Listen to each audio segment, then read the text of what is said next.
আসসালামু আলাইকুম প্রিয় দেশবাসী।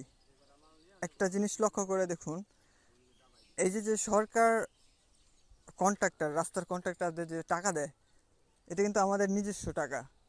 এটা কিন্তু অন্য সিস্টেমে যা ওইখানে জমা হয়, সেই টাকা দিয়া এই যে দেশে যে উন্নয়ন করে, এটা আমি দেখাই দিচ্ছি। দেখছেন এখানে তো ওই যে ওই সাইটের বাইরেরই দেখা যাইতেছে, হোল দেখা যাইতেছে, দেখছেন? উজে উজে দেখা যায়। মনে হয় যে মানে ডাকাতি করতে আইছে, এখান থেকে সুড়ঙ্গ করে ওইখান থেকে বাইরে হয়ে গেছে। দেখছেন কিভাবে ওরা এই কাজগুলা করে?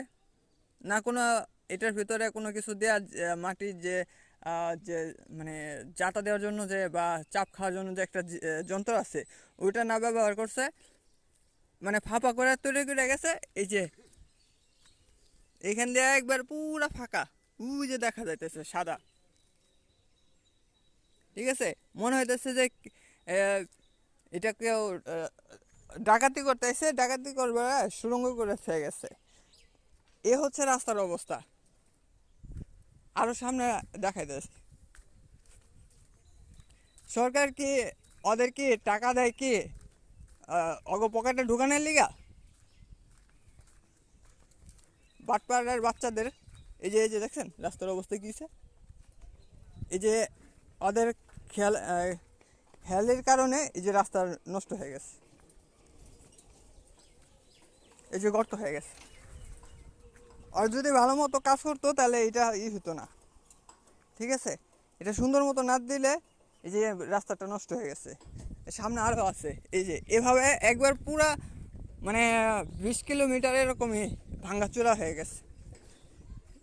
তাহলে যদি 100 বারই সরকার টাকা দেয়, 100 বারই রাস্তা করে, তাহলে এই রাস্তা করে লাভ আছে কোনো? দেখুন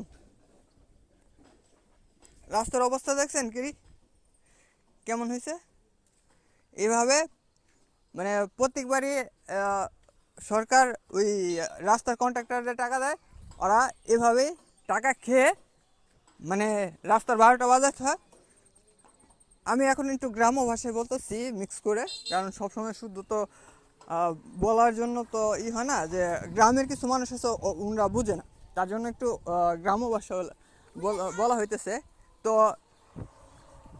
এই যে যে অবস্থাটা করছে, ওদের সরকার টাকা দেয়, ওরা টাকা পকেটে ভরে নেয়। ঠিক আছে, ওদের কাজ কাজ যদি এরকম যে খারাপ হয়, তাহলে প্রতি বছর এভাবে সরকারি লস